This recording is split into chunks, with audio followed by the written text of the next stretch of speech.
I married a good man. I need you to know that. He is kind, and he is patient, and he loves me in a way that should be enough. But every year, on the first snow, I lock the bathroom door and cry for someone whose last name I never got to take. I was 19 the first time I saw him, and he was stealing a book, not from a store, from the free library box outside the laundromat on Hewitt Street, which technically isn't stealing, but the way he did it, looking both ways first, tucking it under his jacket like contraband, then speed walking to the bench across the street. You'd think he'd lifted a diamond. I was folding my mother's church clothes in the window, and I laughed so hard the dryer sheet flew out of my hand. He looked up, caught me watching, and instead of being embarrassed, he held up the book, some beat-up paperback, Steinbeck, I think, and mouthed through the glass, "Don't tell anyone." That was Jamie. I don't know how to describe Jamie without sounding like every woman who ever loved a man she couldn't keep, but I'll try. He was not handsome. Let me say that clearly. He had a nose that had been broken twice, once in a fight, once walking into a glass door, and he was more embarrassed about the door, and ears that stuck out slightly, and this gap between his front teeth that made him look perpetually 12 years old. But when he smiled at you, when he really looked at you and smiled, something behind his face lit up like a room you didn't know was dark until someone turned on the light. He worked at his father's auto shop 3 blocks from the laundromat, hands always black with grease. He'd scrub them raw before seeing me, and they'd still have these faint dark lines in the creases, like his palms had been mapped. I used to hold his hand and trace the lines and tell him his future. I made up ridiculous things. "You're going to own a boat.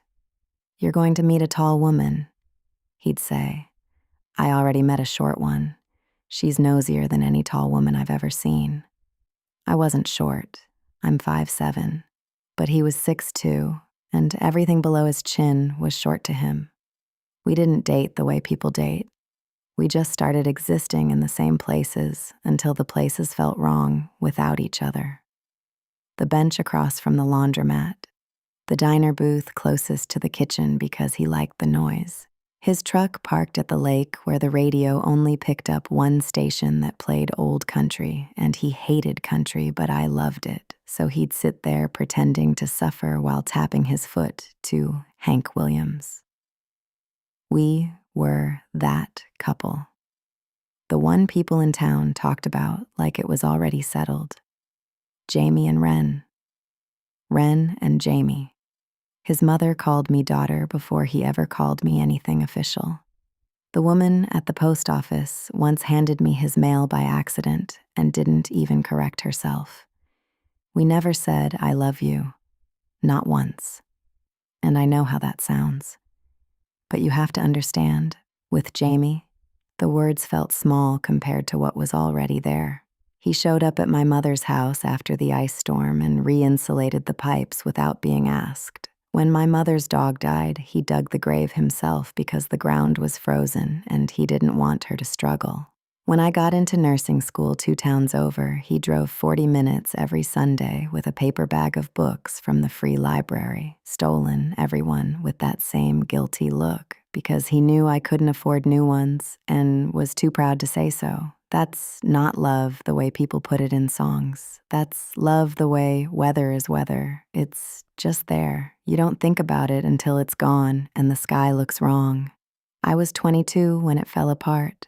And here's the thing. There was no villain, no betrayal, no third person. There was only my mother. She got sick. Not the kind of sick that scares you once and then gets better. The kind that moves in like a tenant and never leaves. Doctors, hospitals, bills, bills, bills. I dropped out of nursing school halfway through my 2nd year because someone had to be home. Someone had to crush the pills and change the sheets and argue with the insurance company at 7 in the morning while she slept. Jamie tried. God, He tried. He offered money from the shop. He offered to move in and help. He offered to marry me right then. No ring, no ceremony, just the courthouse and a promise. So I'd be on his insurance, and my mother could see better doctors. I said no, not because I didn't want to marry him. I wanted to marry him so badly that some nights I'd lie in bed and rehearse saying his last name with mine, whispering it into the pillow like a prayer. But I looked at him, 22, grease under his nails, a whole open life ahead of him. And I thought, if I say yes, he will spend the next 5 years in this house watching my mother die. He will come home from the shop every night to the smell of medicine and grief, and slowly, so slowly, neither of us will notice. He will stop being the man who steals books and start being the man who endures. I couldn't do that to him. I loved him too much to let him choose me. I don't know whether it was right or wrong, whether I was hiding behind my virtue because then I would be in his debt forever. What if 10 or 15 years down the line, I don't want to stay married to him? What then? How would I justify myself for what he did? When I look back, I see shades of me not wanting to commit, not wanting to go all in, and I can give that any name. But what is done now. So I did what I thought was merciful.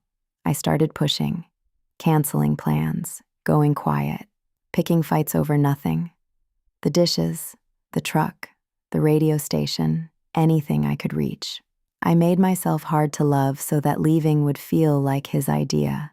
It took 4 months, 4 months of watching his face go from confused to hurt to something worse. Resigned. The night he finally said, "I don't think you want me here anymore, Wren," I looked him dead in the eye and said, "Maybe I don't." The silence after that sentence is the loudest thing I've ever heard. He left his key on the kitchen counter, not dramatically, just set it down like it was a receipt or a grocery list, something small and ordinary. He walked to the door and stopped and said, without turning around, "If you change your mind, I'll be at the shop." I didn't change my mind. I didn't call. My mother got worse, and then she didn't get worse anymore. And then one February she was gone, and the house was empty, and I was 24 years old, alone, with no degree, no money, and clean hands that had nothing left to hold. I went to the shop once, 5 months after she died, drove there, sat in the parking lot for an hour. I could see him through the garage door, bent over an engine, hands black, radio playing something. Country, I think, which meant everything because he hated country. He was listening to country. A woman came out of the office with 2 cups of coffee. Young, kind face. She handed him one, and he looked up at her with that smile, that room lighting up smile, and she touched the grease on his cheek and laughed. I drove home. 3 years later, I married David. He's a good man. He's patient, and he's kind, and when he holds my hand, there are no dark lines in his palms. They are clean and smooth, and they hold mine like I'm something fragile, which is generous, because I'm not fragile. I'm just broken in a place he can't see. Every year on the first snow, I think about Jamie.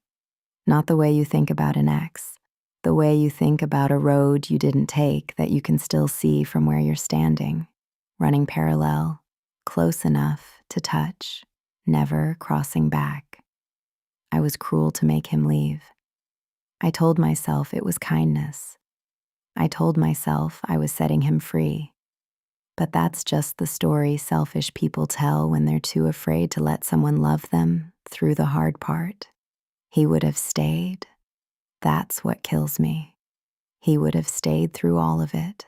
The sickness, the grief, the money, the smell of medicine at 3 in the morning. And he would have still stolen books from the free library and tapped his foot to Hank Williams and traced his mapped hands over my face in the dark and called me nosy, and meant it as the most sacred word he knew.